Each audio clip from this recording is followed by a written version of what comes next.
On sait que dans la psychanalyse, l'inconscient a une place fondamentale.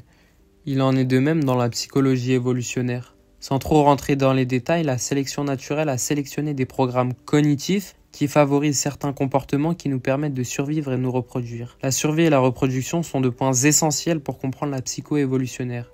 Ce qui fait que les programmes cognitifs peuvent être exécutés sans qu'on ait conscience de la cause. Par exemple, l'homme qui a des pulsions sexuelles, des envies sexuelles, il se dit pas consciemment qu'il veut avoir plein d'enfants pour diffuser ses gènes. C'est un mécanisme de la sélection naturelle dont il se rend pas compte, mais qui lui permet de se reproduire et donc de diffuser ses gènes. Chez Freud, pour dire simplement, le complexe d'Oedipe positif qui apparaît entre 3 et 6 ans consiste en l'amour du parent de sexe opposé et le désir de mort du parent du même sexe. Donc, pour un garçon, c'est le fait de désirer sexuellement sa mère et de désirer la mort de son père. En psychologie évolutionnaire, on retrouve aussi la triade mère, fils, père, mais cette fois-ci sous une forme différente. Le fils et le père ont une relation particulière, il peut y avoir de l'hostilité entre eux. Non pas parce que le fils y désire sexuellement la mère, mais pour les deux autres raisons que je vais présenter.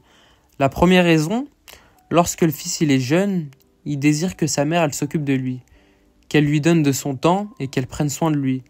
Ce qui peut être une source de conflit avec le père de famille, puisque lui aussi il cherche également à avoir la tendresse et le temps de sa femme. La deuxième source de conflit, c'est les femmes, au sens large. Le fils, dès l'adolescence, il peut convoiter les mêmes femmes que son père dans une société polygame, excepté la mère de famille. Donc ce désir des deux côtés pour les mêmes femmes, ça peut créer une dissension. Ces tensions, elles ont un bénéfice pour les deux protagonistes. La première cause de conflit, elle renvoie pour le fils à un désir de protection et de survie. Par exemple, si l'enfant est encore très jeune et qu'il continue à téter, ça retarde l'ovulation de la mère et donc ça repousse l'arrivée d'un frère ou d'une sœur. Et pour le père, à vouloir féconder la mère et diffuser ses gènes. La deuxième cause de conflit, ça renvoie, autant pour le père que pour le fils, à la séduction des femmes en dehors de la famille. Donc, ce qui permet de diffuser leurs gènes. Bien sûr, cette théorie sur le triangle oedipien évolutionnaire, c'est une spéculation de psychologues évolutionnistes.